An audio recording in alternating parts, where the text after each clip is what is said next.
We are live on YouTube.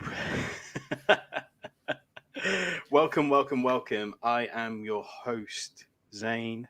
As always, I am joined by my hilarious co-host, the gentlemanly gamer, GG. Hello, everyone out there in Radio Land. That's interesting. There wasn't that intro. You weren't as enthusiastic as you normally are. I wonder what could be missing from that beautiful intro. Our regular listeners, what could be missing? Zane. I know, right? For those who may be new, welcome. This is the Undisputed Nerds Podcast. Those who don't know, normally I am Senpai Zane, but due to shenanigans on the Otaku podcast, I have now lost my title. Our sister podcast. He's had his title stripped from him. You are Senpai no more. You are no one Senpai. Now merely Zane. Merely Zane. I guess I'm like an artist formerly known as the artist formerly known as Zane. Wait, no, the artist formerly known as Senpai. We need to this is well, as the Otaku podcast got to rob you of Senpai, I think it's only fair that we should definitely get the situation going now whereby our listeners on here should decide your new name. Yeah. Ooh, I can't wait for Zany McZaneface to become your new name moving forward. But yeah, honestly, guys, it's been I've never seen our former senpai so downtrodden as he has been since he's lost his name. I mean, it's affected him in ways I can't even describe. You know, I'm not going to say that we were late to this live kickoff because of him losing his name and not and you know, nothing to do with me running late at all. Yeah, that's not, you know. Yeah, no, absolutely not. But absolutely yeah, Zane is a beaten man. He's a beaten man inside. Wowzers. That's all right, though. We're going to cheer you up today, though. We're going to cheer you up by talking about some of the worst performances in comic book movie history. Today's going to be a funny one. Make sure you stick around. But if you'd like to see me be dethroned or me losing my crown, the link will be in the description down below. God, I wonder what you were going to say then. Yes. Zane, do you want to do some news? I'm sorry, I'm talking over you. I apologize. No, it's all right. I was going to say, should we kick off with some news? Yes. Yes, is the answer. Good. Let's go. Oh God, it's still going. The only thing, as you say, I've been a crying mess, but the only bit of news I picked up on this week is Leslie Grace will star as Barbara Gordon in DC's Batgirl movie. Oh God, it's more DC stuff. I don't care. I don't care anymore, Sen. Oh, I can't even call you Senpai. Oh no. Call me Senpai now. Oh, Zane. Wasn't this the Batgirl movie that originally had Joss Whedon attached to it and now no longer has him attached to it and is now in limbo, much like the Flash movie has been in limbo until apparently Michael Keaton's come on board and got it all sorted? I couldn't say. There's no sort of direct answer to say if this was the original or if this is something completely new or any of the above. Zane. Yeah. Now, the way you're saying that, it almost makes it sound like DC has no idea of where they're going with their franchises. Surely that can't be what you mean. Wow. The only thing I do speculate is due to this casting, I do wonder if it will be linked to the Matt Reeves version at all, knowing that both the actor who plays as Jim Gordon and our new actress as Barbara Gordon are both persons of color. I wonder if they'll try to link it in some weird, bizarre way. God, I hope not. It doesn't. Sorry, that's my immediate reaction.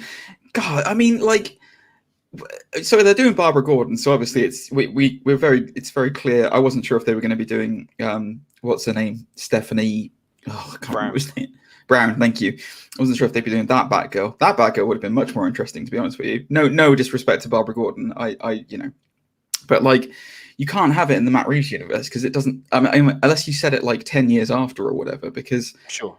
the whole idea of the Robert Pattinson Batman is it's going to be set in year 2, from what I can gather. So it's like he's an established force, but he's not. He doesn't have the Bat family or anything like that. Like, there's nothing set up with that kind of thing. Yeah, maybe. I'm just. The problem is, right? Yeah. By the way, guys, for those of you who enjoy the DC universe, I have nothing but respect to you guys, and I have love for the DC universe as well. And the reason why I get so emotional, because there's going to be let me tell you something. There's going to be a lot of DC universe bashing in this one. So brace yourself for this episode, guys, because I'm going to give you a little bit of a hint here. But my worst performances are all in the DC universe, so just brace yourself for that later. But like, I care a lot about Batman. I care a lot about Superman. I care a lot about Green Lantern, and it physically hurts me inside, Zane, when things aren't used right and useless. I would love to see a DC equivalent of what Marvel are doing. Like, they have so many good things that they can do, and so many like world-eating threats that they could have the Justice League assemble to fight. Like, Brainiac should be Brainiac should be a Justice League bad. You know, he is high enough level to be able to do it.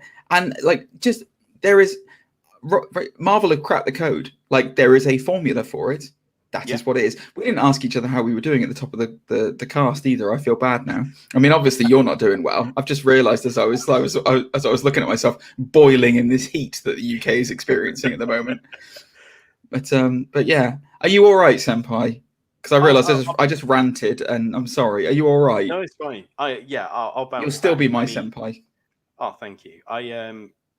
Just to make myself feel even worse, I watched like the last 2 Matrix movies. Not watching the first one. I just went straight in with 2 and 3. That'll do it. And I was like, you know what? I could be better than this. I got this. It's such oh man, that's such a horrible thing to do to yourself, because like I can basically Matrix. I can like. I mean, man, I'm sure we'll do an episode about the Matrix in preparation for 4. Yeah, we'll talk about it in an episode. But yeah, I've got a method to watching Matrix 2 and 3 now, and it does involve the fast forward button. So I'll save that for another day. I'll save it for another day. But yes, DC Universe, I want it to be something special like Marvel. Marvel have cracked the code in terms of what it does and how it works. Like, how excited are you for Kang? And how excited are you for Loki? And how excited are you for Doctor Strange and Spider-Man and all this stuff? Like, and you know what's really nice about it? It makes sense. Like, it makes sense why these characters are being released in the way that they are, and the way that these films are coming out the way that they are. It does make sense. And I don't feel like DC do that at the moment. So Batgirl, I don't care. I just don't care. You know, I didn't really care when Joss Whedon was attached to it before he, you know, turned out to be a creep. Like, I just don't care. You know, but I mean, I'll tell you what, I can segue into an amazing bit of news that I heard this week, if you would like to. So speaking of DC, not knowing what they're doing with their characters, so David S. Goyer came out with a statement this week. He was talking about writing Man of Steel. And some of the initial plans that they had. And he was in a writer's room with the higher-ups at Warner's. And they'd gone through the script and they'd gone through the film. And then they got to the end of the film, you know, with the World Eater and everything like that, where the thing's beating down on him and stuff like that. And then it got to the point where they talk about Superman's ship being destroyed. And Superman's all of the Krypton stuff being destroyed, and one of the senior higher ups at Warner Brothers apparently was this is the quote from David Goyer, and I'll just read this out to you because I think you're going to like this, Senpai. Oh, sorry, Zane. I think you're going to like this quite a lot. This is quoting David S. Goyer. One note I got was on Man of Steel, where the ending involves Superman utilizing the pod that he arrived in as a child in order to bring down General Zod's ship. The note we got from the studio said, "You have to change that." And we asked why. They said, because if Superman uses that pod and it's destroyed while saving the city, how is he ever going to be able to get back to Krypton? What? There was just this long pause, and we said, Krypton blew up. You saw 30 minutes of it.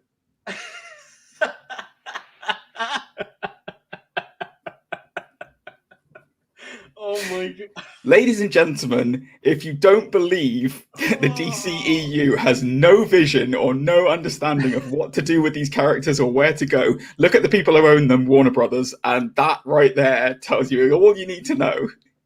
You didn't really say that. Apparently so. Amazing, isn't it? This goes to show why every goddamn Spider movie, except for the last one or two, shall we say, has always shown Uncle Ben dying. Or every goddamn Batman property has shown Wayne's dying. Like... Yeah, it takes them five times just to see it. The thing is that it's interesting because you and I play a game called Marvel Strike Force, and there's an interesting discussion amongst the community because I'm not going to go into the ins and outs of it, but there's a lot of bugs in the game, and one of the arguments is that the people who make Marvel Strike Force, Boundless, who are part of Scopely, they don't play their own game, so they don't know what goes on or what really needs improving, and this is just a classic example. They have no idea what they're doing with their characters, and they have no idea what their characters are about. Isn't that amazing? I knew you would love that quote. I thought you'd seen it. That's why I was like coming into it with like, oh yeah, you seen the thing that Goya said this week? I hadn't seen that, and that's insane. Like, yeah, it must be so hard to like get things across. I don't know how. I mean, I've heard horrible stories about Hollywood before and kind of producers that you deal with, but that just takes the cake, doesn't it? That is exactly it's just a confirmation of all the stuff that you would expect. But there you go. So I've got some more news if you want me to carry on. Go for it. Kind of all over the place, really. So it's expected this week. So Star Wars news, touching on a lovely subject that we both enjoy. So there is for those of you who don't know out there is a live action series of the character Ahsoka coming out. So we saw her last in The Mandalorian. She's also obviously a character in the Clone Wars series, and she was in Rebels. She's played by Rosario Dawson in Mandalorian. They are going to announce this week, apparently. We haven't got it yet, but we'll talk about it next week. They're going to announce Ezra Bridger and Grand Admiral Thrawn. Oh, yes. Yes, so speculate away. I want the guy who played Aladdin in the live-action version of Aladdin to play Ezra Miller. I can't remember what his name is now. I think it's Mina Masood, I think his name is, or something like that. Yeah, I can see him in that role. He'd be great. Because I presume it's going to have to be an older Ezra. It's not going to be teenage Ezra that we see in Rebels. It's going to be an older Ezra. And as far as Thrawn is concerned, I hope they get the other Mikkelsen brother, not Mads, the other one who voiced him in the Rebels series. I can't remember what guy's name is now. It's driving me nuts. What's his name? Wasn't he in Sherlock as well? The final season yes. in Sherlock. Not the final season, but he was.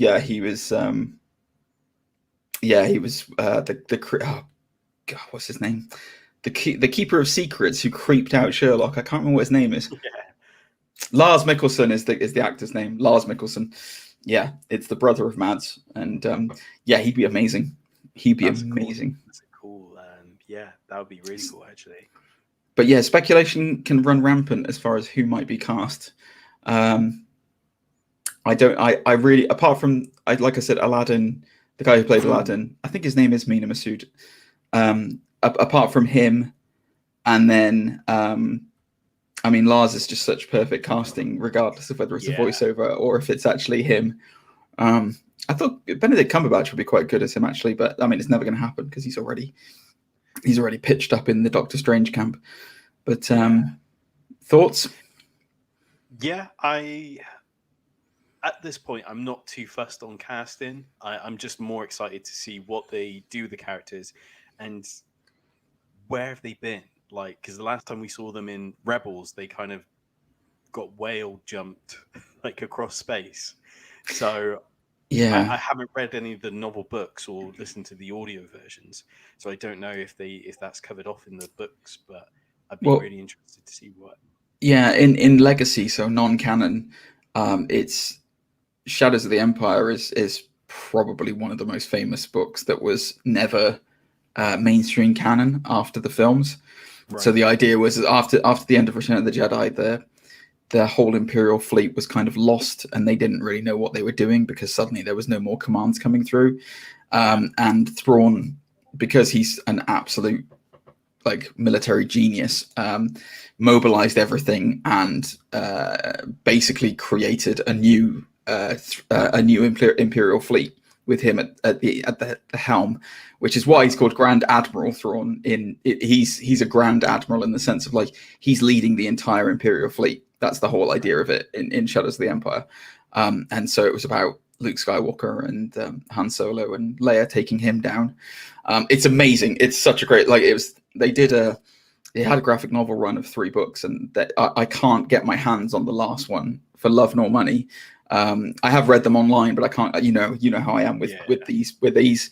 I need the physical copies, so I can't get one for love nor money. So if anyone out there knows of the third copy of Shadow of the Empire, but yeah, amazing. I wonder if they're going to adapt that, because obviously in The Mandalorian is after Return of the Jedi. So I wonder if they're going to do something like that. Maybe Thrawn is responsible for keeping the Empire alive until Palpatine's clone can do stuff and run amok. Yeah, be like, original. Big D. Sorry, did my energy run out fast enough at that? My excitement of that twist at the end of the Rise of Skywalker or whatever it's called. You know how we have this thing on the podcast where we're like, energy must be up, up, up. Yeah, sorry. I need to. Originally, Grant, hit me with your Prozac party, quick. I was when I watched Black Widow and then Red Guardian's like, you must not slouch, you must have chest up, up, up, up. I was like, that's it. That's what we need. We need to get like a meme of that just to play. Yeah, soundbite. That's what we need. I need to get that. I need to get that working. Yeah. So anyway, that's Star Wars news. So I'm sure we'll talk about that next week when we'll find out. The only other thing that I wanted to say that's happened this week is there is a new trailer for June. Yes. Or Dune. Or June. Or Dune. June. What were your initial thoughts? There is one other piece of news that I just remembered as well, which I will talk about afterwards. My initial thoughts of the trailer, man, it looks good. It looks really good. It looks really, really good. I've seen the original many, many years ago, and it's fine. Like, it's got some interesting ideas in it, but man, like, it's old Denis Villeneuve again. He's amazing. He's amazing. He's got an eye for not symmetry, but just photography, like scenes. They're so. I don't know who his. But I don't know who his director of photography is on the film. But like, I mean, he has it's obviously influenced from him. So I wonder if it's the same team working together, because it's people like Chris Nolan and his team tend to work together on every film. Yeah. But but whoever it is, my God, it looks amazing. And like, I didn't realize until I was watching this trailer, the cast is unbelievable for this as well. It's really stacked. And then I noticed on the listings that Javier Bardem's in it as well. He's not in the trailer, but he's on the cast. I'm like, who the hell is he? Like, there's so much going on, and it looks like Batista's actually got a proper meaty role in it as well this time. Like, he actually seems to be like the leader of whatever their names are, the Ravagers or whatever they are, the ones that are coming after Oscar Isaac's son and royalty. Yeah, it looks so good. The sandworms look incredible. Just this like gaping chasm of death. It's just like, I love it. It looks so good. It feels like it is Warner Brothers. I think so, yeah. It feels like they're going like all in budget wise, like it creatively. It feels like this could be like their next big sort of franchise, because I didn't realize that this was a series of books. I know there was a book, but I didn't realize it was like a whole sort of, Lord of the Rings to sci-fi, because obviously Lord of the Rings is, fantasy based. So I didn't realize that it was so big in that regard. What's kind of like, it's interesting that because Denis Villeneuve has a habit. I'm probably butchering his name, by the way. I apologize, but he's got an interesting history at the moment of making incredible movies that do not perform well at the box office. That's a harsh truth. Yeah, it is. I mean, it's not. I'm not trying to be a jerk about it. It is literally. Like, I mean, you look at some of the films he's made. I'm just going to go through some of them right now. Blade Runner 2049 did not make money, but it is absolutely astoundingly good. Like, incredible film. If you haven't seen it, go and see it. Arrival, amazing movie, didn't make money. I don't think I've seen Arrival. It's very good. It's very, very good. Sicario is the only film that I can think of in the States. I'm talking about Hollywood maybe, but it's the only film that I can think of that actually made some money and then warranted a sequel. I was going to say, a sequel that he didn't do. Yeah. He didn't do the sequel because he was making Blade Runner 2049. But yeah, he's one of those, but all of those films, there is an amazing beauty about them. Like the like you said, the cinematography in it is like amazing. And they're great. They're really well done. If you look at the critics' reviews of them, especially, they're all like 4 or 5 stars out of 5. Yeah. And like, they're really good, but they don't necessarily appeal. So the only concern I have about this is that I'm super stoked for it. I will go and see this because I love his films and I think they look incredible. And the cast listing is fantastic. And, Dave Bautista's in it and I love Dave Bautista. So I'll be going to see that among other people, obviously. I do like Oscar Isaacs as well. But like, I'm worried that mainstream audiences are not going to go and see this and it's going to get lost because it from what I've seen of the trailer at the moment, it definitely looks like it's on course to be really, really good.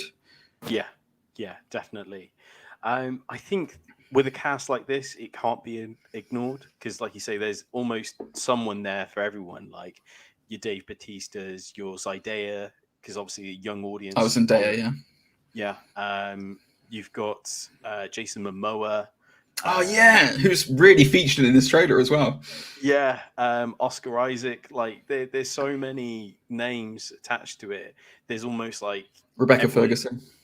Yeah, everyone's favorites, no doubt, will pop up in this. So yeah, really interested to see how it does and everything. So yeah, I can't remember when it's out, but I know it's October, out soon. Yes, but it's this year. Let's put it that way. Because it was supposed to come out last year, but so yes, it was supposed to come out last year, and then some small thing happened. I don't know, something delayed it. So two more bits of news for me, and then I'm done. And if you've got more news, or we can move on. It's up to you. First of all, the early reactions to the new G.I. Joe movie Snake Eyes have come out. Oh yeah! Have you seen the early reactions to it? I did see one review of it, and what was that review, Zane? I'll limit myself to that. Oh, are you sure? Well, because I mean, sometimes I feel like some reviews are paid off. As conspiracy as that sounds, I feel like some reviews are paid off. So I want to go into this with my own. Well, so this is first reactions. So this is people who have been to see it, and then they have posted on Twitter afterwards.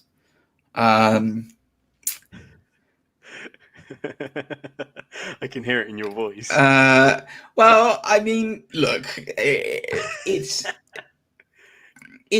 a mixed reaction, is what I will say to you, Zane, because you've had a rough week already, as it is, and I know you're excited for this.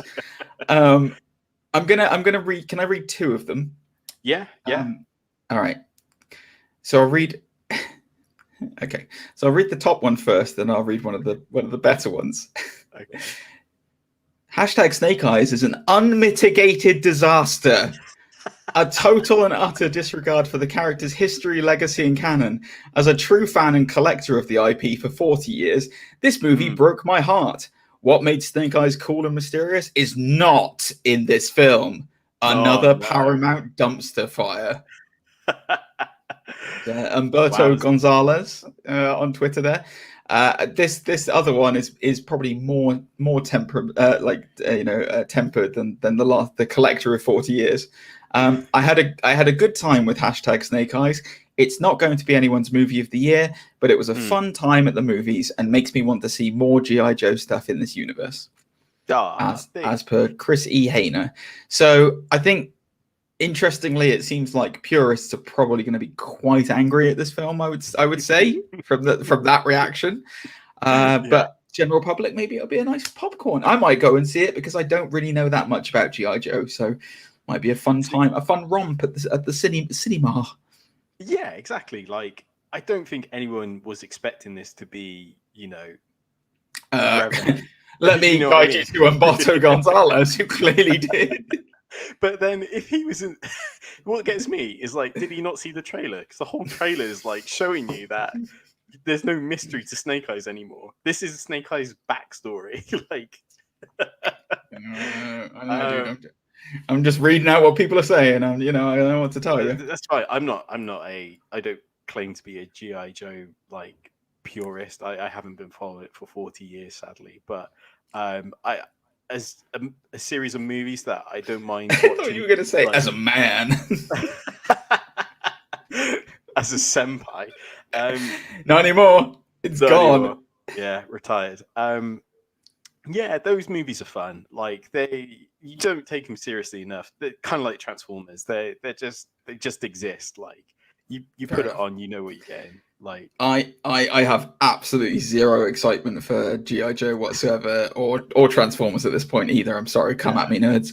And so for me, yeah, maybe I'll go and see it if I got nothing better on. Might be a nice popcorn. I like going to the cinema. I've got to earn my. I've got to. It's got Samantha. Oh God, what's her name? Yeah, Samara. Is it Samara Weaving? Yeah, I think so. Yeah. Yeah. It's got ninjas. Sorry, yeah. Sorry, I tuned out for a minute. Yeah. So there you go. Yeah, I'll go and see it if there's nothing else on. I need to make the most of my unlimited card at Cineworld in England for those guys who have it. So there you go. So yeah, that's. You're going to watch the new He-Man animated series on Netflix. Dropped today. Do I? I mean, okay. Let me ask you this: do I have to for this show?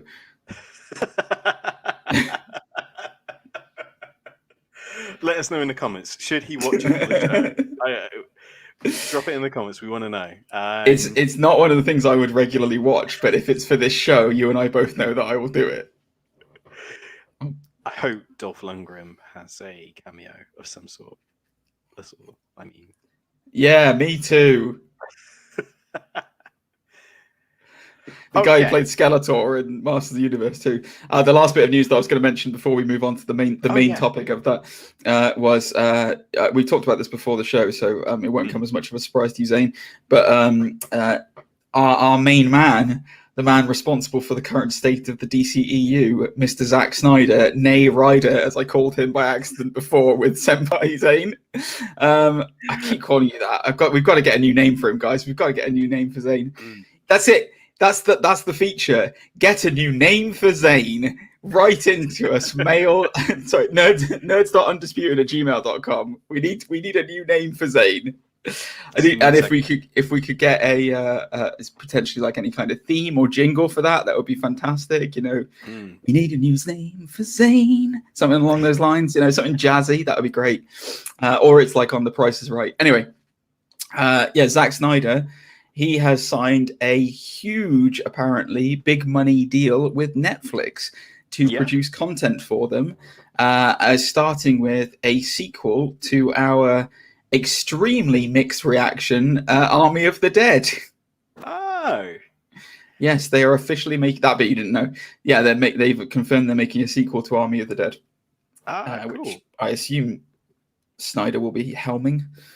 That's cool, because I know they mentioned not long after the film dropped that I can't even think of the character's name, but the locksmith. They said they were going to do a property. I don't know if it's a TV series or a movie, but he was going to direct it. Okay. Which I was like, oh, cool. Like, see what that would look like. But another property to kind of watch, but don't give too much thought to. Exactly. It's not going to rewrite the rules of anything, I don't think. But it'll be good popcorn entertainment, much like Snake Eyes, apparently. So there you go. That's all the news I have for this week. I'm sure there'll be more to discuss next week, especially with the Star Wars casting. That'll be quite interesting if that comes out. Yeah, definitely. We can have a conversation with that. But I mean, we've seen over the last couple of weeks, Senpai. I keep calling you Senpai now. That's awful. It's not fine. It's annoying. I need to call you Zane. But over the last couple of weeks, Zane, we have seen some of the most incredible acting talent. So good, in fact, it's made us come up with our own scale, the Richard E. Grant scale of acting talent. For those of you who are new to the podcast, that's where we judge an actor's ability in a show or in a film based on the Richard E. Grant scale of acting talent, which is what we believe is the peak of Richard E. Grant in Withnail and I. It's unquestionable. His recognized by the Guinness Book of Records. Yeah, the BAFTA. Yeah, BAFTA's about it. But we believe his greatest performance is in Withnail and I. But then it's also offset, and the other end of the scale is his worst performance of all time in Spice World the movie. So that's our scale, and if he's, we will find. Oh, speaking of which, I haven't had a conversation with you about this. Did you enjoy his Much Ado About Nothing? Oh, it was sensational. Sensational. So for those of you who missed last week, Richard E. Grant did a bit of Shakespearean dance music where he recites Much Ado About Nothing with a techno beat background, and it is the most fantastic thing you've ever heard in your life.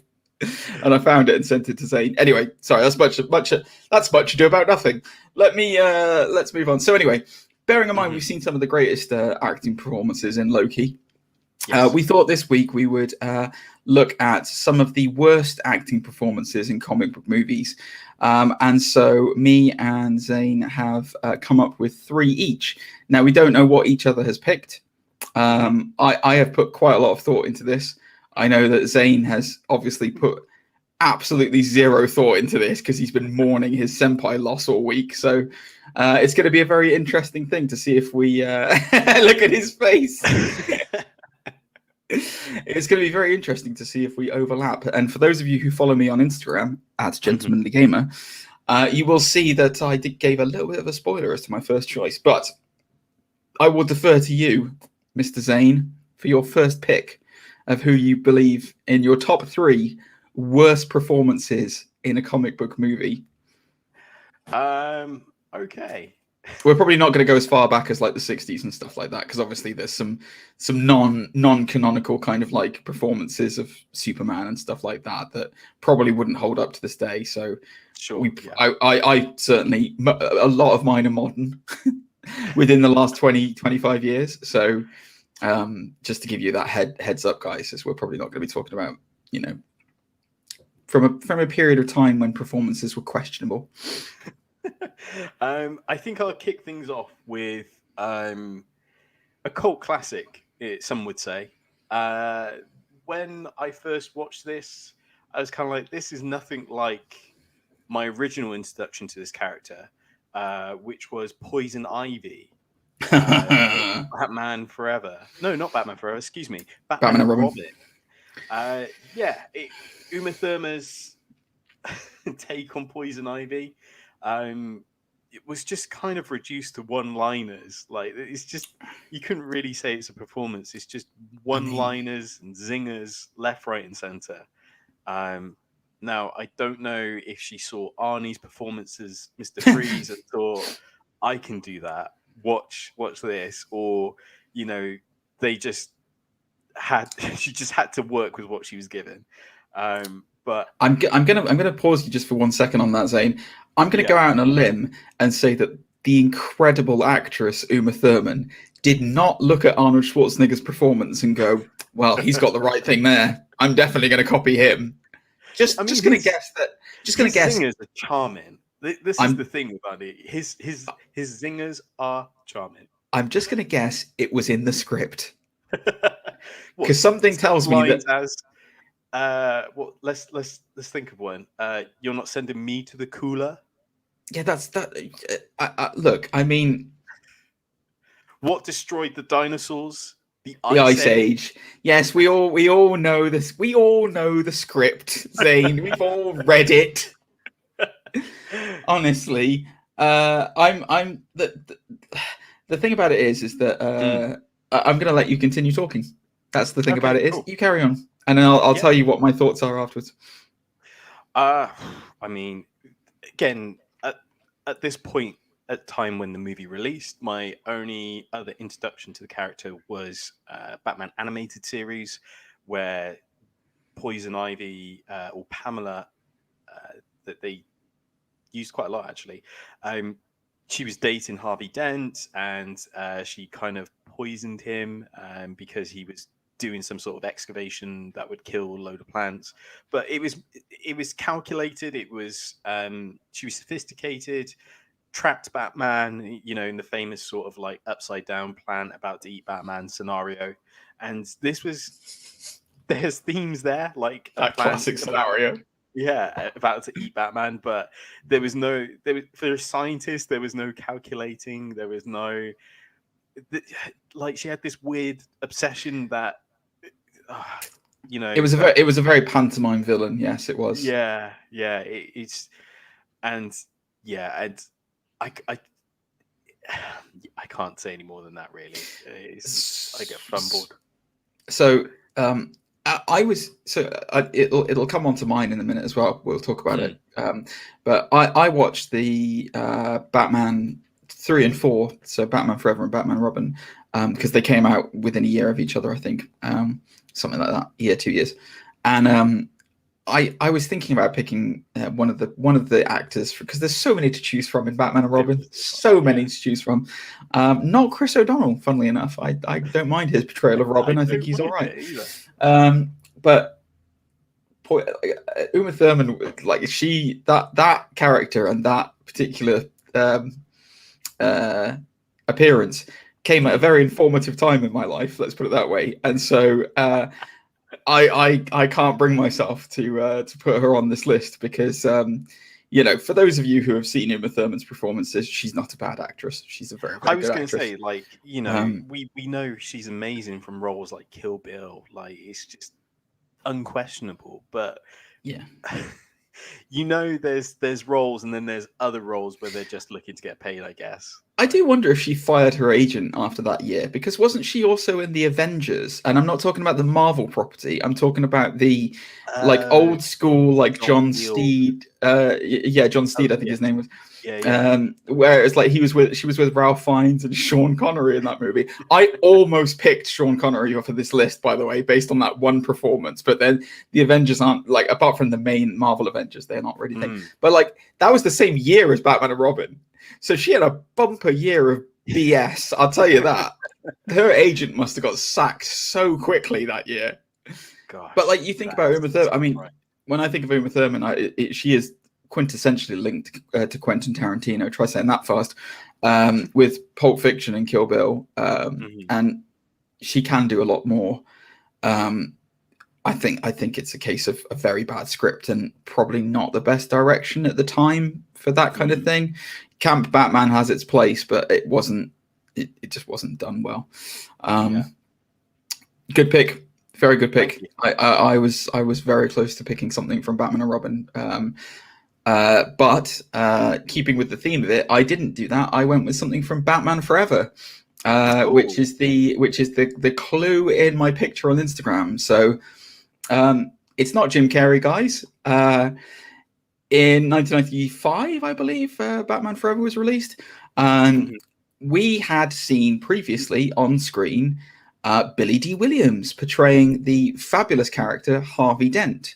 And the speculation was that eventually, for those who don't know in the books, Harvey Dent, the district attorney of Gotham, becomes brutally scarred by the mob who throw acid in his face, and he becomes the villain Two-Face.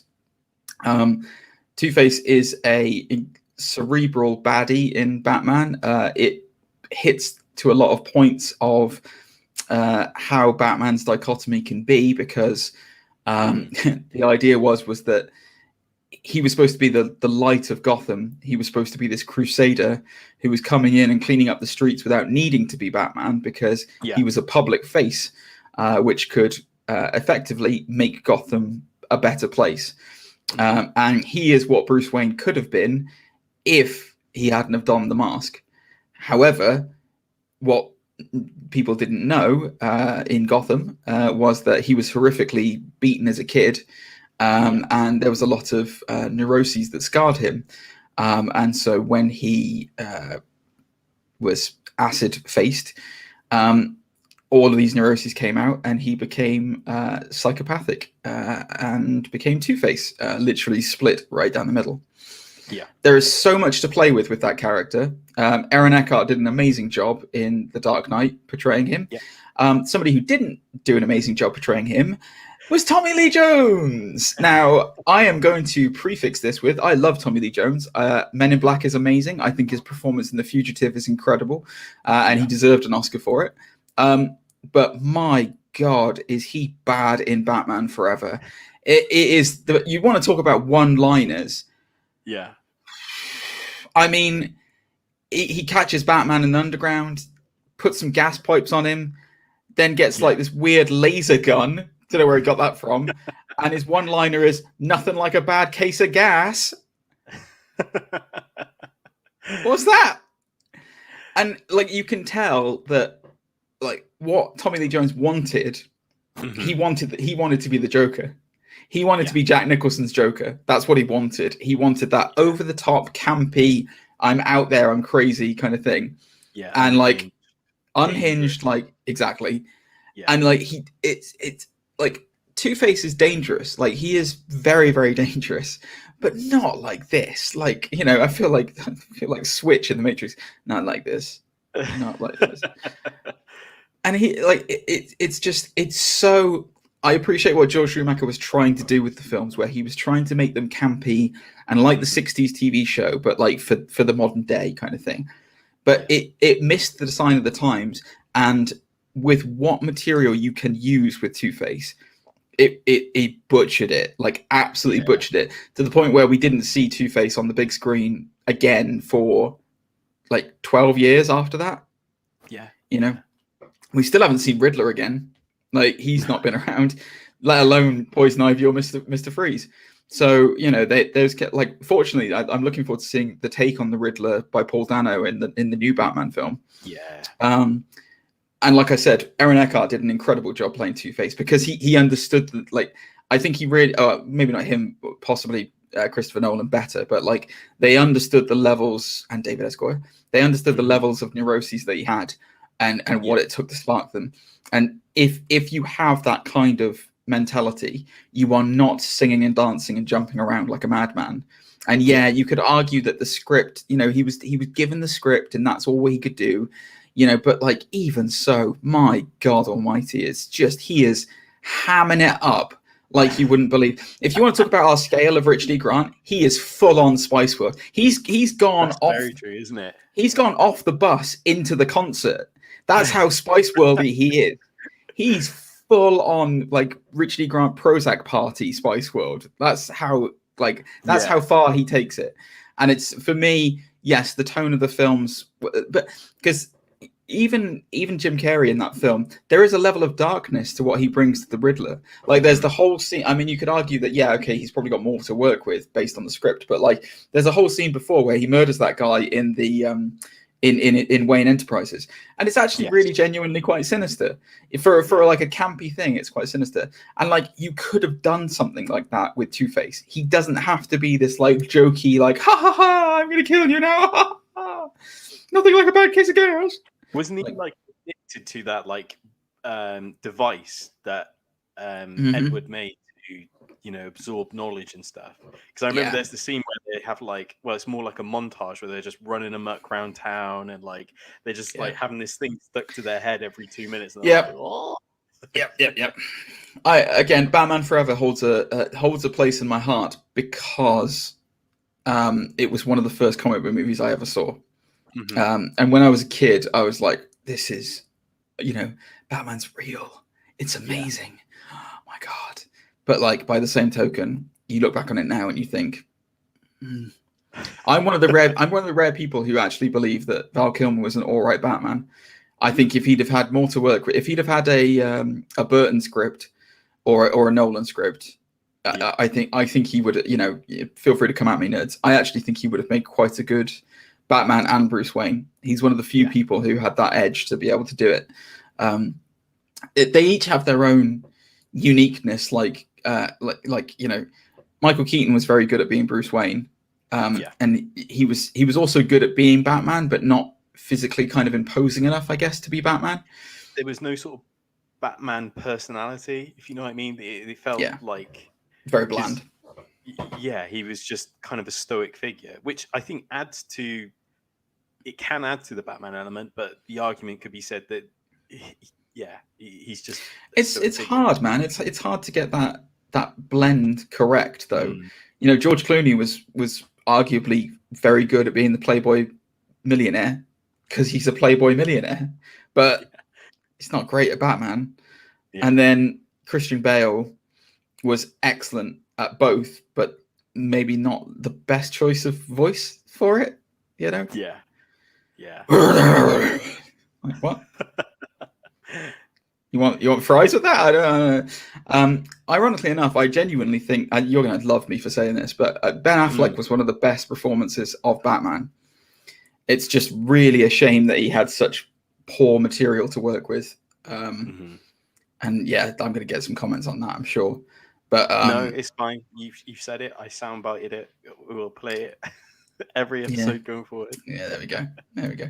No, I think he was fantastic. I genuinely think Ben Affleck was really good as both Bruce Wayne and Batman. I think he was not given the right material to work with. But I think also I think he's probably unfortunately it was beyond his. It's an interesting question to ask. Like, if Ben Affleck had been cast in the Nolan films, would the Nolan films have been as good as Christian Bale as Batman? Because it would have been, because I think Affleck was excellent, but I think Affleck was excellent in the context of he was an older, wiser Bruce Wayne who had been through some, and I think if he hadn't have had that kind of like, it was almost like Ben Affleck needed to go through that stuff to be Batman. Yeah. I've really gone off on a tangent with this. I apologize. I see what you mean. It's an interesting argument. I think Val Kilmer's performance is charming, without a doubt. Like, even weird scenes where he kisses Dr. Chase and he jumps off the roof and lands in the Batmobile and has that weird smirk and then drives off. Like, yes. Yeah. Yes. But yeah, I'll get drive through. Oh no, wait, that was George Clooney. Sorry, my bad. So easy to get those two confused. Anyway, so yeah, Tommy Lee Jones, amazing actor, fantastically good in most of the films that he's in. Just wrong portrayal of Two-Face, and went full on ham salad. Off the scale of the Richard E. Grant acting talent.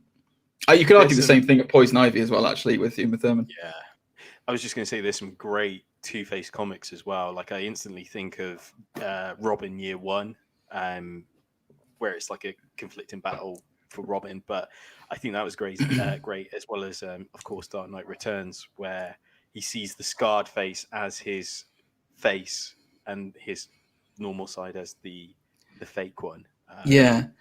Which is really interesting. There's a couple of really good books. There's Face the Face, which is a really, really excellent book. I believe it's where he gets plastic surgery to fix his, like, he basically is cured, and he gets plastic surgery to fix his face, and so he isn't Two-Face anymore, and he's trying to reintegrate into Gotham society after all of the stuff that he's done.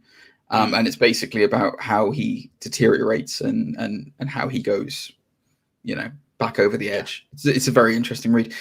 He's obviously a massive part of Long Halloween as well, which is coming up in supposedly the new Pattinson movie is based off of Long Halloween a little bit. But yeah, he's heavily featured in that. There's some great Two-Face stories, man. I love him. He's a great character. What's your next pick, Zane? So my next one, I did think of a few that sprung to mind, but I'm going to settle on this one because at the time I felt a little cheated, and that was Lex Luthor in Batman v Superman. Oh, you absolute! You have stolen my number 2. Oh, really? How interesting! It's both our number 2s as well. Yeah. I thought all of yours were Marvel. No, I said all of mine are DC. DC did, yeah. Interesting. Yes. Go on. Yeah, where do I begin? As somewhat, again, I'm going to probably refer to the animated series quite a lot because that's what I grew up with. That set my expectations and such. I feel like this was... Someone said here's Heath Ledger's performance as a Joker, and it was amazing.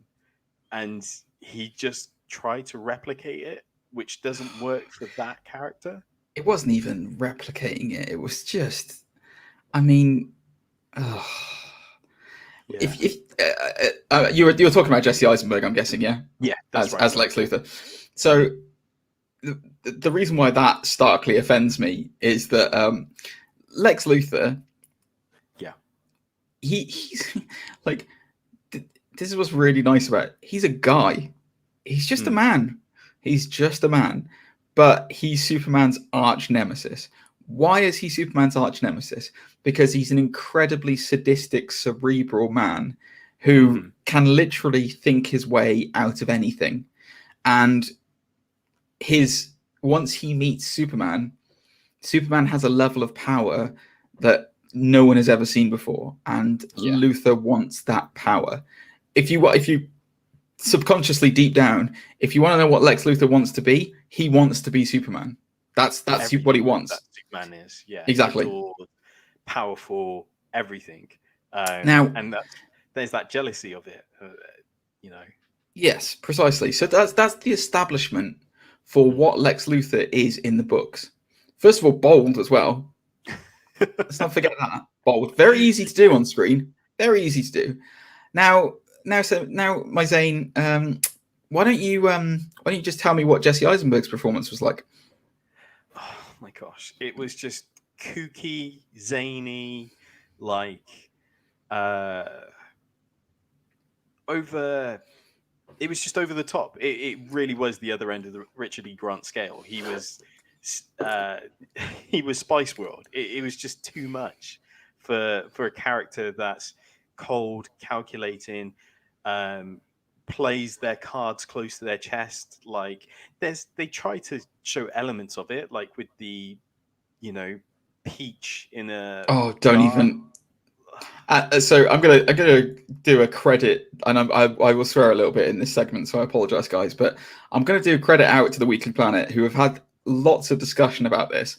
So there's a scene in Batman v Superman where he's talking to a senator, and the senator makes the line of like, "You can't take a piss in a jar and sell it to me as Granny's peach tea," or something along those lines, right? Yeah. And then she's in a high court hearing about something or other with Superman. I can't remember. It's been a while since I've heard it. And Luthor bombs the Senate. Like, he bombs the place where the senator is and kills her. And right before he bombs the Senate, he's taken the time to put a jar of his piss on the table in front of her and labeled it Granny's peach tea. Now, as the Weekly Planet, shout out to James and Mason over at the Weekly Planet, Mr. Sunday Movies. There's too much piss. Like the jar's like 3/4 of the way full. Albert, like, did he just hold it for like how long did he hold it for that he can fill up that amount of it? Or did he do it gradually over the weeks leading up to that point? And then how did he get it in there with nobody noticing that it's Lex Luthor to put down a jar of piss on this thing? It doesn't make any sense whatsoever. I understand what he was going for with the performance, like a quirky tech billionaire. But like, if I want to see a quirky tech billionaire, I'll just watch Elon Musk. I don't give a monkeys about like Lex Luthor being that kind of guy. It didn't work. And this isn't a case of Tommy Lee Jones in the material. This was a Jesse Eisenberg choice, from what I can gather, and it was god awful.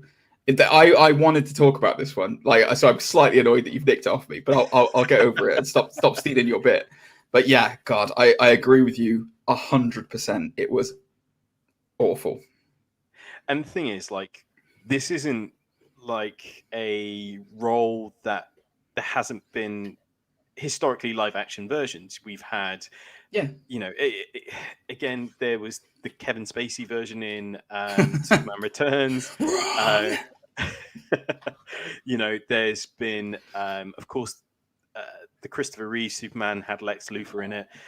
We've Gene had Hackman, the yeah. adventures. Yes, we've had the adventures of Superman and Lois. We've had he's in it. Yeah, no, fair point. Fair point. But I mean, one of my favorite sort of live actions, as kooky as it was the Smallville version. I knew you were going to say Smallville. Michael Rosenbaum is one of the best portrayals of Lex Luthor. In the end, he is amazing. I 100% agree, Zane. I'm on board with you down, 1,000,000%. Yeah, it is from, and again, it's more the material, but in terms of like from start to finish, if you look at his whole Lex journey and stuff, it's not just the material though, because I would argue that Smallville got really bad in the later series. Like it got very, very bad in the later series. But him coming, like he was so good as Lex Luthor. Him coming back was actually a draw to make you want to watch it, because he was, and when he was bad, he was really good. I was like, yeah, this is good.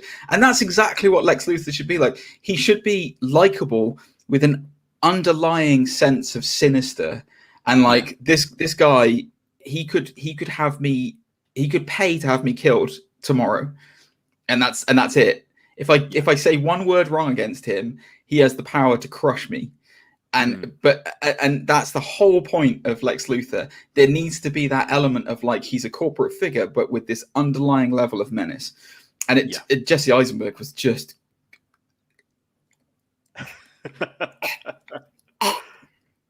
For those of you who can't see what I'm doing, I'm pretending to vomit. Yes, it just wasn't good. Wasn't good. No, it's even where he, you know, there's the scene where he threatens Superman and kind of talks his plan, but it's just so like kooky because Superman's like, "Where is she? Where's my mum?" And he's like, "I don't know." Exactly. And it's just like, oh no. Even his grand plan in that was awful. What's your grand plan? To make a Krypton baby? What is that? What is that? Yeah, you want to understand stuff. That's not what Lex Luthor would have done. It's not what the character would have done. He would have, like in the books, he would have quarantined the whole area, bought the site, quarantined the whole area, and kept it for research under a private investment. He wouldn't have just gone in there and gone, let's make a doomsday. I hate you. I hate you, Jesse Eisenberg, in that senators' mouths. There's that. Oh yeah, there is a yeah. I mean, the only sort of saving grace is that it had Mercy, his like assistant, his secretary kind of thing. Yeah, which he'd blown up anyway. But hey ho. Yeah, yes, I agree with you. Thanks for stealing my pick.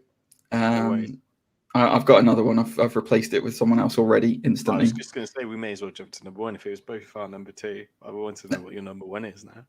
You're gonna love my number one, so I'm gonna save that for the last one. I've got another one if you want another one. It's just as good. It's just I wasn't gonna. Eisenberg annoyed me more.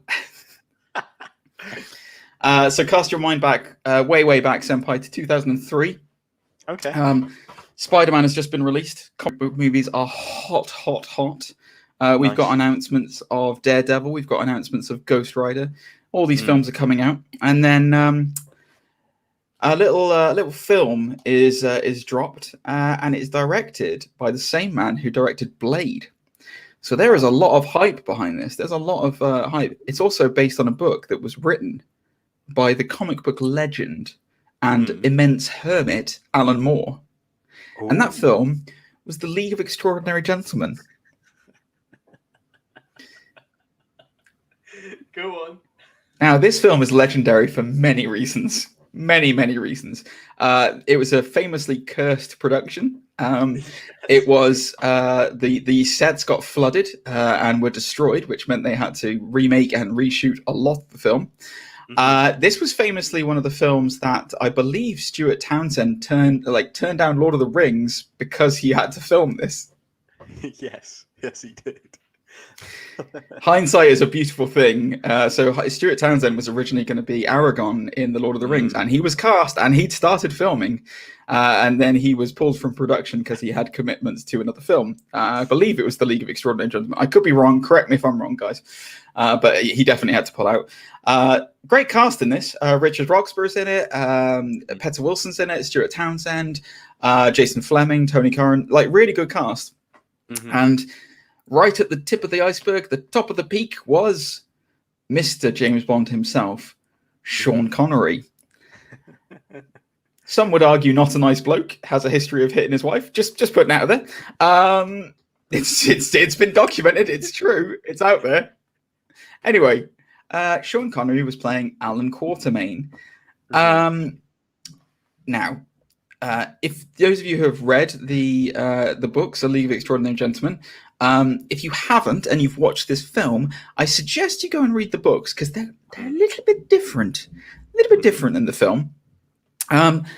Sean Connery, I would say, people are going to come at me for this probably, but I would say that he chose to do this performance paint by numbers, and he was very much phoning it in. This is famously his last ever movie. Wasn't this his? He did not act again after this. I listen. Say what you want about Sean Connery as a man, as an actor. He's, for a lot of people, he is James Bond. For a lot of, I personally think that he's incredible in films like The Untouchables. Yeah. He has a history of being a good actor. Okay, there's no two ways about it. In this film, he clearly, I'm going to swear, didn't give a shit. It is very evident in his performance. The material that he was working with, he wasn't a fan of, and he just wanted to just get a check. That's exactly what he was. Yeah. This probably paid for his last home. That's probably exactly why he did it. He famously had arguments with the director, Norrington, on set. He apparently made it a very difficult place to work. And if you listen to the audio commentary of League of Extraordinary Gentlemen back, most of the cast and crew, I believe Jason Fleming and Tony Curran, I'm reading a little bit here, they say, oh, he's a legend. And that's the only thing they say about him in the entire commentary, because he made things really awkward. And it shows in his performance, because his performance is really awkward and very phoned in. My particular most hated part of his performance in it is either his, spoiler alert for a film that was out in 2003, his death scene at the end where he's instructing Tom Sawyer, who's not even in the book. Why is he in the film? Never mind. But he's instructing Tom Sawyer on how to shoot someone.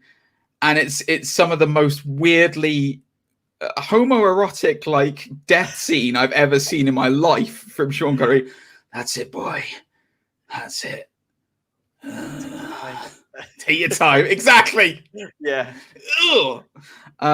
So whether it's that or it's just his general, his talk about one-liners when Mr. Hyde throws up something at him and he goes, "Oh, that was naughty."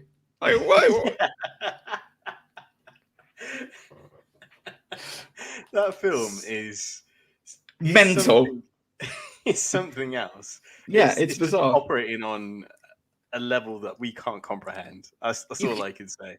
Bearing in mind, in the book, this is. I'm gonna issue a trigger warning for anyone listening when I say this. But in the book, the way the betrayer is revealed to be the Invisible Man of the squad, and the way that he is dealt with is Mr. Hyde rapes him to death. That's the book. That's in the book, guys. Classic Alan Moore, yeah. So, finally, they don't touch on that in the film. But apparently, Mr. Hyde is naughty. And we're reminded of it by Sean Connery. Alan Moore has said previously that the reason why his books aren't really capable of being adapted for film, certainly at that time anyway, was because he designed them that way, because he didn't want them to be adapted for film. He doesn't like them being adapted for film. I would argue, I'm not even a huge fan of Watchmen. I have to be honest with you, as far as like a film adaptation is concerned. I think it's a fine film on its own, but like when it comes to an adaptation of Watchmen, no, I don't think it's because Watchmen is a whole deconstruction of the genre in the first place. So then just turning it into a film is just like, ugh. The only thing that the only film that came close, I think V for Vendetta is. I will go out there and say I think V for Vendetta is excellent. Whether it's as good as the book, I don't know. We could get onto a whole episode of Alan Moore, you know. From Hell is fine, but not, anyway. But this performance by Sean Connery was so bad, so bad, that not only did the film bomb at the box office, not only was it Sean Connery's last ever performance, but then Alan Moore officially disowned all adaptations of his work after this film. That's how bad it was. Yeah, I look. I haven't seen it in years. Like I think the last time I saw it, I was a kid. But it's the one thing I do remember about Sean Connery's performance is that it was very wooden, and I don't know if that was, you know, like you say, he knew it was his last one, or if it was due to his age. Because I remember, like, there's certain scenes where people talk to him, and he's holding the rifle, and he turns around almost like he's lost, because he's kind of like, people, like, do you know what I mean? It's man, I've got to tell you this, and I'm gonna send this to you. Speaking of wooden, I've got to find this and send it to you.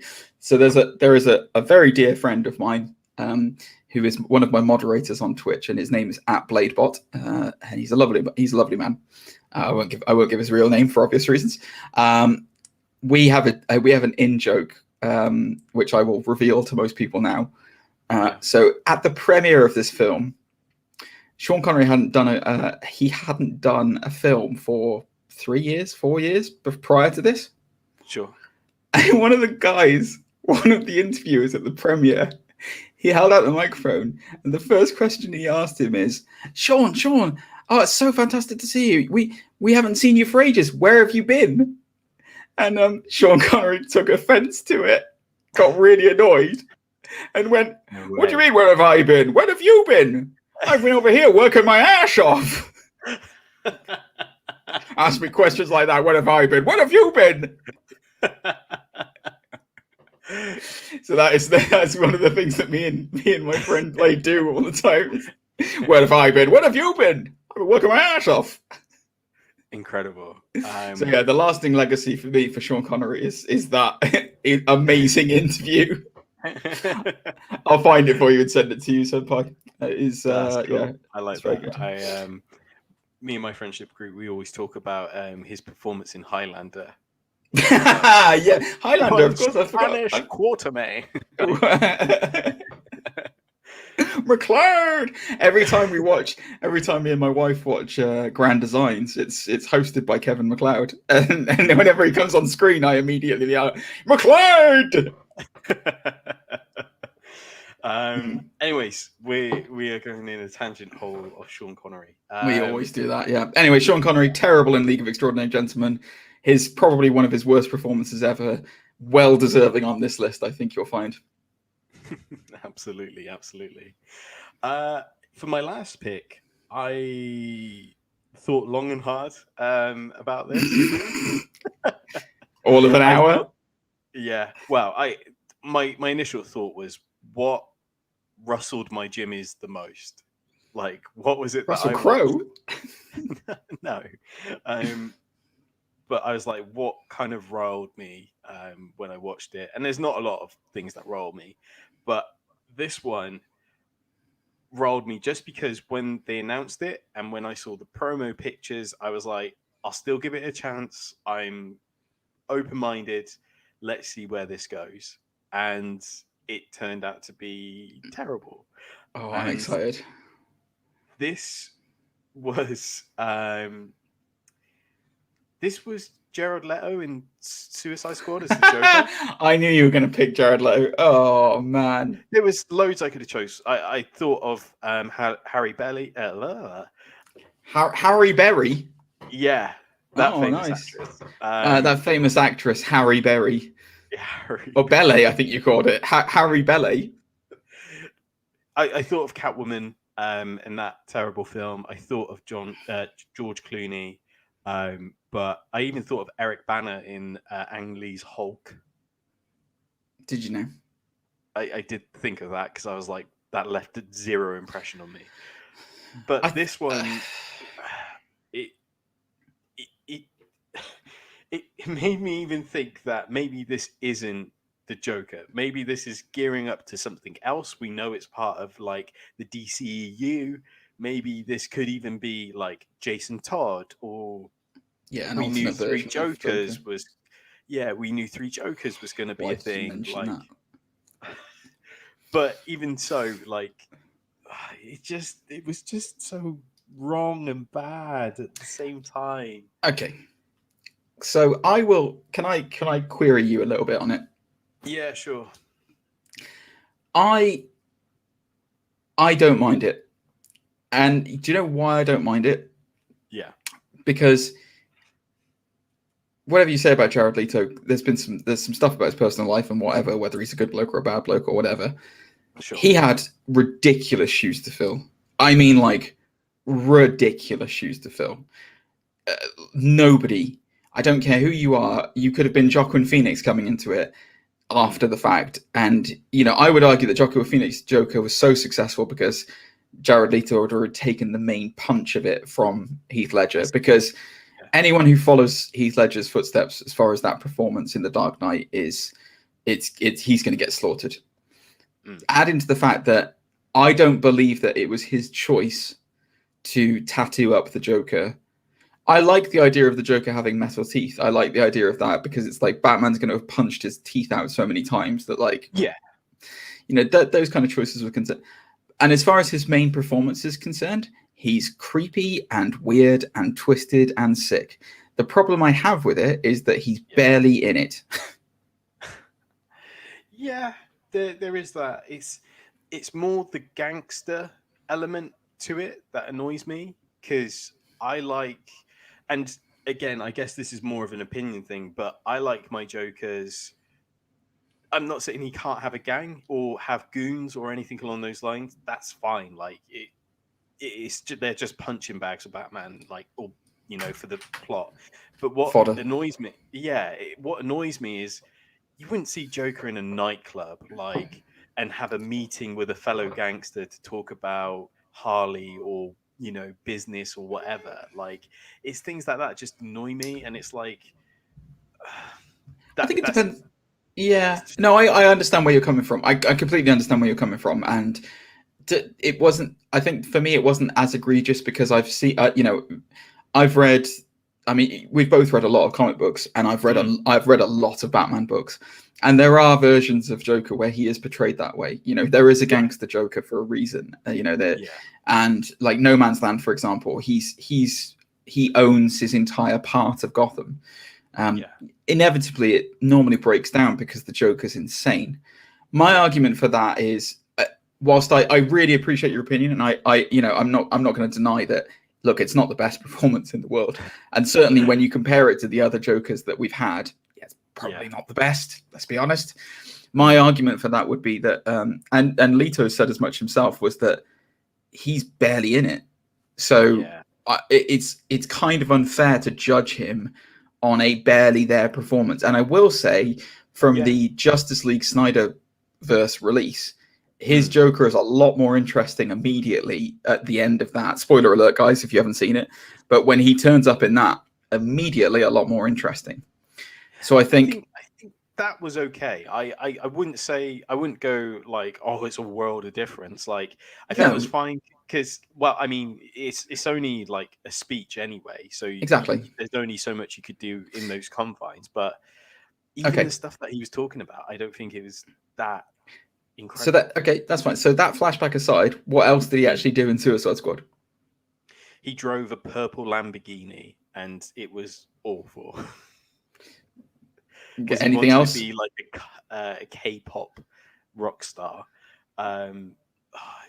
There was the scene where he interrogated, or, you know, not torture, but interrogate that police officer No, I agree. Look, this is our opinion, Zane, and if you think if that's one of it, then that's fine, and if that's how you feel about it, I agree with you. It's not a great performance at all. I don't. I think I really. My argument is all the guys that we've picked on these lists so far. My last pick is a cheat, by the way, so it's going to be. I'm going to laugh to see how you react. But all the people on this list so far, they have had a wealth of material to work with. They have had huge, amazing things that they could have done with the characters, regardless of what the scripts were like. They could have explored other things with it. My argument with Jared Leto is he wasn't given enough of a chance to really show what he did with that film. The whole origin of Harley in that was great. Like that, when he's giving her the dunk, that's awesome, that whole bit. And I think the issue is that, from a purist point of view, it's not what the Joker was, and probably isn't what the Joker should be, but it's a different type of Joker. But I agree. I agree with you. It's he's if we look at it on the Richard D. Grant scale, he's hamming it up like there's no tomorrow. He's on the cusp of Spice World, I would argue. He's very close to it. He's probably the villain of the week in Doctor Who, Richard D. Grant. Yeah. Look, the great intelligence Doctor Richard D. Grant. I mean, kudos for him to explore it. I know, like you say, apparently they shot a lot of things and it just got edited out. So, like you say, maybe it wasn't just, but. And I know his look was based off, I think, a Grant Morrison run on the Joker that was more sort of gangster in terms of like suspenders and like back tattoos. It was more like a snake was the idea behind him. He was more like a. I think, yes, exactly. But that's my rant over. I can respect where you're going with it. I would say it's not one I would have picked, but it's a very interesting choice for number one. So this one, my number one. Yes. Now, when I think about bad performances, I think about performances that completely take me out of a movie to the point where I'm like, I can't even sit and enjoy this because it is so horrifically off-putting that I don't want to watch this film anymore. When I saw this on the big screen, I almost walked out of the cinema. That's how close it was. Wow. Now, this is where it gets interesting. Cast your mind back a long way now. The world was a very different place, Zane. It's 2017. Okay. Donald Trump is the president of the United States. Theresa May is our prime minister over here. We're still technically part of Europe and the EU. That's true. Yeah. And a little film comes out at the cinema, which, let's face it, fanboys around the world, including yourself, had been waiting decades to watch. It was all the excitement. Everything was in the air. Ooh. The person who made The Avengers popular on the big screen was taking over after the unfortunate circumstances. We're talking about 2017's Justice League, directed by Joss Whedon. The film opens up, and my worst performance of all time appears on screen. And I want to make this very clear. It's not Henry Cavill. Good. It is the CGI face of Henry Cavill is my number one worst performance of all time in a comic book film. Dear God Almighty. So, guys, for those who are not in the know, in 2017, the previous year, Henry Cavill was also to appear in a Mission Impossible film called Fallout. For this Mission Impossible film, he grew what I could only describe as a glorious mustache. The world rejoiced when they saw Henry Cavill's mustache. It was a thing of beauty. It was an absolute pristine, majestic thing. All Warner natural, Brothers, all beautiful, all natural, all sexy, all Cavill.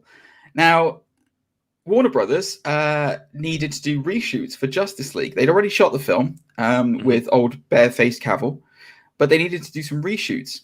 And so they asked politely to Paramount, can you please have Henry Cavill shave his mustache so that we can resume filming?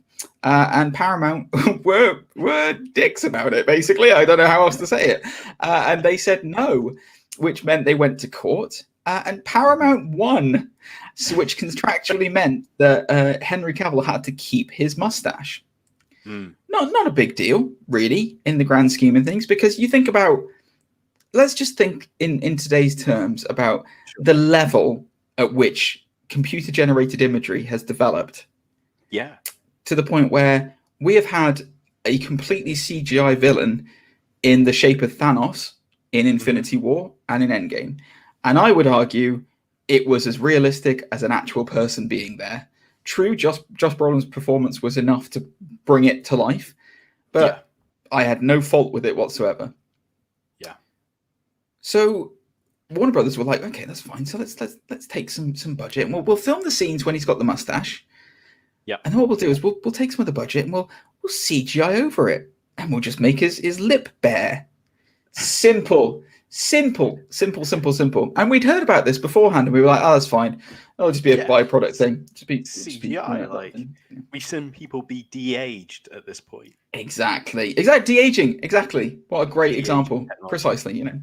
So it came out before the film came out that they had spent $20 million on removing his mustache. Now, I don't know about from a handful of scenes, correct. Now, I don't know about you, Zane, but when I think of spending $20 million, this better be the best damn facial mustache removal I've ever seen in my life.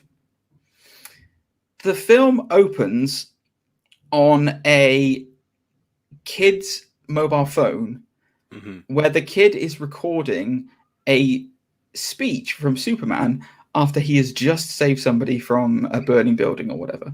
Yeah. Now, I'm going to be honest with you at this point in time, folks. I don't remember the speech. Do you know why I don't remember the speech? Because the CGI face was so goddamn awful, it completely took me out of the movie. All I could focus on was the face. All I could focus on was that weird CGI mouth thing. It honestly, it's like somebody just like it's like those scenes you got when in the 80s when they used to like slide somebody's mouth over the top of like another actor and just have it talk. I thought I was watching something out of the Rocky Horror Picture Show. It was bizarre. Like it was absolutely bizarre. And like it's the worst thing ever. It completely took me out of the film because I'm immediately like, why is Superman so ill? What is this? What's happened to him? It only gets worse later on when you see it really up close and he's doing the old "Do you bleed?" which is a terrible line to add in for Superman. And then it's like his mouth's like further down his chin. Well, it's more like his chin is like weird in a weird position from it. It almost like they've tapered in his top lip to begin with. It was some real bad CGI cropping. It's just unbelievable. And then like the fact that you get these other people on YouTube who are like visual effects designers and stuff, and they go on and they fix it and it looks a million times better and they spent no money. And then you're like, what have you done, Warner Brothers? What have you done? I'm not saying that it's Henry Cavill's fault. It's nothing to do with Henry Cavill. It's not his fault. It's not his issue. Give him a beard. Like, put him in a beard. You don't need to show the stupid video clip of him, like, show his chest. Show, like, you've done it already with Shazam. You don't need to show his face. I'm trying so hard not to swear. You don't need to show his face. Just show his chest. Show the S symbol and have him talking. And then later on, when he comes back to life, have him with a beard, because that's what it was in the comics. It sounds crazy, but it would have made more sense as well. Like, the fact that he'd had a beard, because it'd been a period of time that he hadn't shaved. Exactly. People are going to say I'm cheating with this because it's not even a performance. It's technically an effect. I know it is. I don't care. I've broken my own rules immediately. For me, it was a level of egregious, horrific nature that it immediately took me out of the film. I didn't see Superman. I didn't even see Henry Cavill. I just saw the waste of money on screen for an awful, awful piece of work that I was like, I seriously, I am not a graphic designer. I am not anything to do with computer tech or anything like that or anything in the films. I think I could have done a better job. Give me 20 million quid and let me do it. And I'm pretty sure I will come up with a better thing than what was on Henry Cavill's face. Yeah. And that, for me, is why it's the worst performance ever in a comic book film. The worst performing top lip ever. Fight me. Yeah. Fight me on it. Yeah, it was terrible for what it was. Like you say, for they had time as well. This is the thing, like, because there was reshoots and everything, they had time to fix these things. And you know, we know there's certain films that have had to have extended time for CGI and such, like Cats, for goodness sake. There was the whole, I'm not going to say because we might get it might fall into explicit category, but there were certain things that had to be CGI'd out of Cats. Oh, right, yeah. You know, it's just, what can I say? Except for that's our list, I guess. That's our list of terrible performances. There you go, guys. Yeah. Did you agree with our list? Did I cheat at the end with that last pick? Did I get backed into a corner because Zane took my number 2? Let us know in the comments. We'd like to know if we've missed any. Maybe there's some that we forgot to mention. We definitely have. We definitely have missed some. So please, by all means, tell us what yours were. Yeah, interesting. Whew, what an episode. What an episode. What an episode amongst the heady heat in the UK right now. I know, right? Ooh, man. Sweltering. I've got to go off for an evening full of computer games playing now. I'm going to cook. What's on the menu tonight? Resident Evil. Ooh. Maybe coupled with some multiplayer Dead by Daylight if I get anyone from the community to come join me. But yeah, cool. The last time I played, I raged at this game very hard. So I'm replaying Resident Evil 4, and it is crushing all my nostalgia memories of it because it's not as good as I remember it being. But there you go. Oh dear. If you want to join Gentlemanly Gamer on Twitch, again, links will be in the description down below. Gentlemanly Gamer twitch.tv/Gentlemanly Gamer. That's me. We're on the push for 200, 9 away from 200 followers. Ooh. Come and join the Gentleman's Lounge. There we go. As always, we want to hear from you. So, like Gigi said, email address will be in the description. Don't forget to like, share, and subscribe, and all that jazz. And of course, tell a friend, share with a relative. If you're listening to this on your favorite podcast platform, give us a star rating. That also helps. And we will no doubt catch you on the next episode where we'll talk. Find us on the gram as well. Find us on the gram. We're all over the gram at the moment. We're all over the gram. He's going to have to change his name. We want name suggestions, guys. We need a replacement for Senpai so that I can call him something else. I was thinking about Know-It-All Zane, but I don't know if he's going to appreciate it. So come on, we need more suggestions. Yes, if we get some suggestions, we'll do a segment and run through the list. As always, that'd be fantastic. As always, stay undisputed, and we shall catch you on the next episode. Thanks very much, guys. See you next week. Bye. See ya. Bye.